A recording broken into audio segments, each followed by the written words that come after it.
Hello, everyone. Joining us today for what is the topic? Hypoxia, oxygenation, having greater oxygen through magnesium wisdom. I don't know. There is a lot of talk about hypoxia right now because of the coronavirus and what's really happening here and how maybe the ventilators are not the right idea because they contribute to hypoxia. I mean, well, if hypoxia is the condition, then they don't help. Um, so, because they're pushing the tissues, and the tissues are already kind of like not in working order because of the hypoxia, and so it's pushing something that's not working already. So it's the wrong diagnostic. This hypoxia is found, in different. I think it was also part of the MERS and the SARS epidemic, the hypoxia, people turning blue, and of course, this is only a small percentage of the people who get corona or MERS or SARS or any of these kind of things that could be out there. Um, or even the flu. I mean, this could happen, but small percentage, and these are coming from environmental factors and other things that are contributing to why this percentage gets to this level. But the hypoxia is interesting because hypoxia, I guess a classic case of hypoxia would be cyanide poisoning. So cyanide poisoning would contribute to that. And there's like cyanide kits, and so they have this kind of sulfite. What is it called? Sodium nitrate, or thiosulfate. And this, I think, I'm not sure, but I think it allows for a methylization of the cobalamin, and the part of it allows it to process the cyanide out of the body into the urine, and so there's like this. It helps that to process, but um, but the hypoxia is the interesting part of this because the cyanide creates this. Even the particles that could, you don't have to just have cyanide like poisoning, like someone, gas or what's it called, HCN. I guess it's high um, uh, hydrogen hydrogen cyanide. And so this hydrogen cyanide, this is a huge pollutant that's a part of the petrochemical industry, and it's a precursor for thousands of plastics and oil industry, petroleum. Like, it's a precursor for so many things that this HCN has become ubiquitous as part of the pollution, not only in the air as like gas maybe in certain areas, but also as particles, and the particles get attached to the aluminums and even calciums and different things attached to the cyanide molecule, and then that disperses into the air, right? And so that carries it along, and then we breathe that in, and so we can have more hypoxia too, depending on our level of sensitivity, our level of efficiency with oxygen, and especially our level of magnesium, because the low levels of magnesium are going to contribute to a sort of hypoxia already, but not hypoxia to that degree, right? It's just going to be the terrain is being prepared for a less robust production of oxygen offloading. So let me explain how that works with magnesium, and then I'll get back to cyanide. But the magnesium, it's such a structural thing. Magnesium, it's built into all the structures of the body and tissues, and even down to the platelets and the way they're shaped.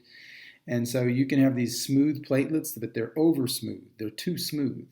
And that happens because there's the magnesium has this viscosity to it. Even the product that we sell, the Transdermal Magnesium, you can feel this viscosity in it, and it absorbs water from the atmosphere. So it also has that capacity, and so that gives it this kind of hydrophilic, water attracting holding feature, and it does make it heavy. It makes it heavier than water because it holds those minerals in that state. But so like a brine, I guess you could say.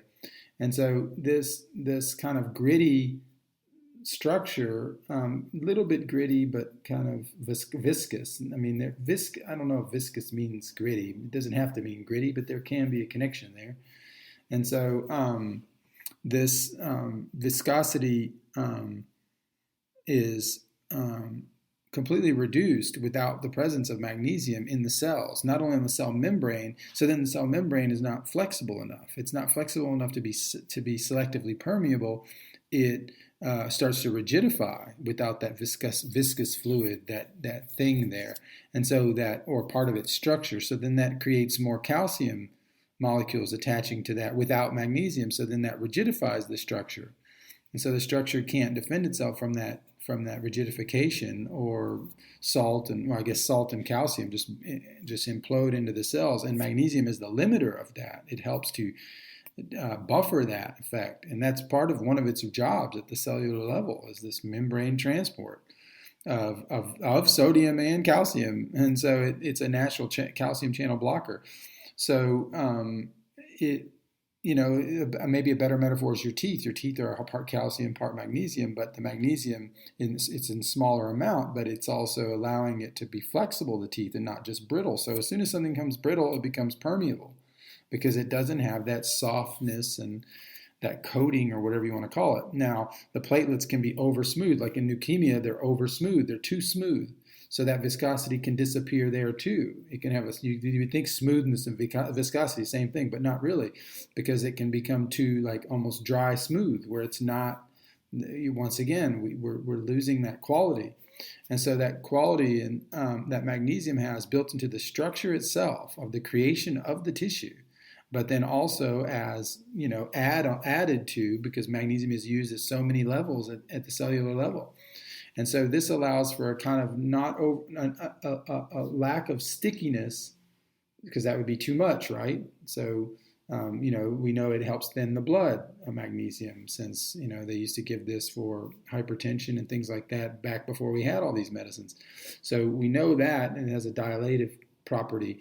And so this capacity that it has to help the structure maintain flexibility, but not be over sticky and not under sticky, like, meaning no viscosity at all, dry and porous and cracking. So it has that perfect balance, and that perfect balance allows for oxygen molecules to land onto this sigmoidal C-shaped kind of platelet, and then that allows for the oxygen to be able to offload very easily. So onload, offload. So this whole process creates greater oxygenation in the body.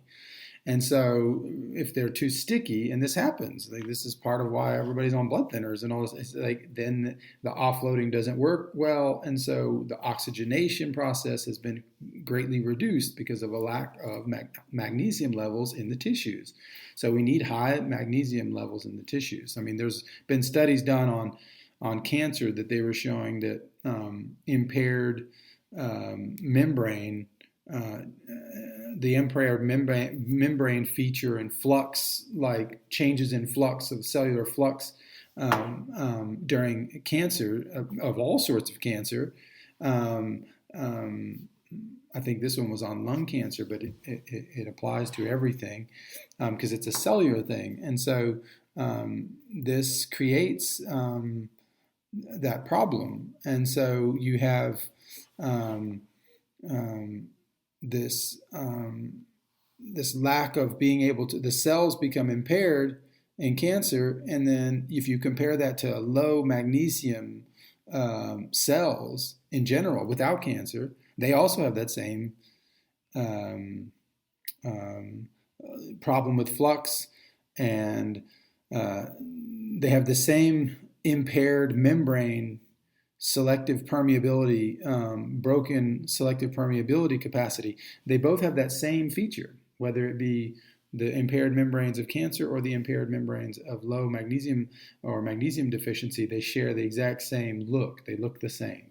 And so that's interesting. And so healing that and giving magnesium in those cases is desirable.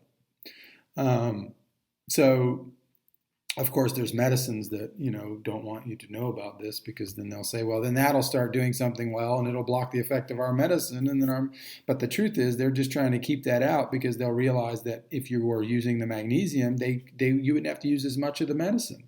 Like, you may need some of that medicine, but there'd be less of it because magnesium was doing part of that job. So it's pretty greedy to want to just, like, we want all the market. We don't want anybody else in there. So magnesium has been pretty, because it's not, copyrightable. I mean, at least, they can't get their hands on it if it's just the magnesium chloride molecule. It's part of nature, right? So this is important for hypoxia, because the cyanide, coming back to the cyanide, it's going to contribute not only through what we breathe in the air and through pollution, smog, all this stuff. This is coming through. The cyanide is there, definitely. The EPA is just, like, every time the EPA catches up to a toxin, it was already there for like 20 years. Like glyphosate, we heard about glyphosate, and it was already 20 years that it was just like everywhere, And so we hear about these things way late. So they're kind of a step ahead of us in some of this corruption, I guess. And, trying to get these chemicals passed and authorized and all this stuff. So they're ahead of us, and it takes us a while to figure this stuff out. So the cyanide has already been there, and the HCN, it's ubiquitous. And so we're breathing this in unless we have air purification system like the IQ Air, which is like $800 or $900, and it's totally worth it. So if we have something like that in place, then we can avoid it. Or we have to move or whatever. But in these high smog kind of dense population areas like LA, for example, which is where I'm at. But the cyanide comes in through that. And it kind of mirrors this kind of hypoxia that we're having. So you add the cyanide, you add the 5G. There's a lot of people who've understood this connection between 5G and oxygen. Now, it doesn't mean that 5G, even 4G, it's not all about what the 5G is. It's just about an intensity of waves and the proximity to that. And so that proximity is going to create bleached, I don't know, I call it bleached air, but that's just because my girlfriend lived by one of these places, these towers, and she lived so close to it. And the air in her upstairs apartment and even downstairs was just like, it just had this like quality to it that my intuition can only figure out what that meant to me, but it was just bad. And after I figured out the oxygen thing, and then I was like, that's it. There's something less regenerative about that air that was there. She was just so close to that tower, and she had a horrible sleep, and so she had to heal, and then we moved, and so it was just, we got out of there. But it was like, I've had meters and was able to test all that, and I didn't tell her at first because I knew it would hurt her, but eventually she knew it was time to go, and then I told her everything. But so it was like, this kind of stuff steals oxygen at the cellular level. So you turn 5G, you turn cyanide particles, you add all this together, and then you add maybe MERS, SARS, coronavirus, COVID kind of viral strains that come through, and you have a perfect storm for hypoxia, for low oxygen. And so this is not something you want to give a ventilator for, but this is something that you want to treat, understanding hypoxia. And then from there, you won't get the downstream infections that make you think that, once again, it's a lung infection or whatever, when it wasn't. And so that happens later, once the fluid comes in there. And so just trying to stay away from that type of diagnosis. I'm not a doctor, I'm a naturopath, but these things are, they're common. We can find this wisdom now online, and we can figure these things out. So anyway, hopefully that can be of help to someone.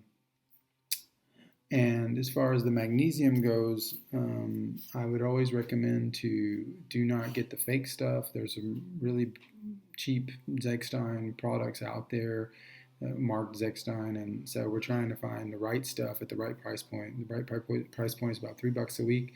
Zechstein Inside logo, glass bottles, blue glass bottles. You can find this at theheartoftradition.com. Get the real deal, because otherwise it's solvent extracted, and they just staple the word Zechstein on there because that word cannot be controlled, and they have self-certified certification schemes, and so we want to stay away from that and get the right thing. So come check us out at theheartoftradition.com.